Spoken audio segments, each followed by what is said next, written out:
بسم اللہ الرحمن الرحیم۔ السلام علیکم تمام دوستوں کو خوش آمدید کہتے ہیں غذا سے علاج کی چینل کی طرف سے۔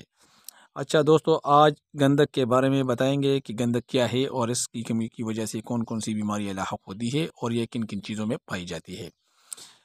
گندک یہ بدن میں چستی لاتی ہے، جگر سے صفرا کا اخراج بڑھاتی ہے، اندرونی حرارت اور طاقت پیدا کرتی ہے، خون کو صاف کر کے جلد کو حسین بناتی ہے، بالوں کو بڑھاتی ہے، چوت کی بیماریوں کے حملے سے بچاتی ہے، جسم سے گندے مادوں کو نکالتی ہے اور جلدی و خونی امراض کے زہروں کو خارج کرتی ہے۔ گندک جسم میں پاسپورس کا اثر قائم رکھتی ہے اور زیادہ دماغی اکساہٹ سے بچاتی ہے۔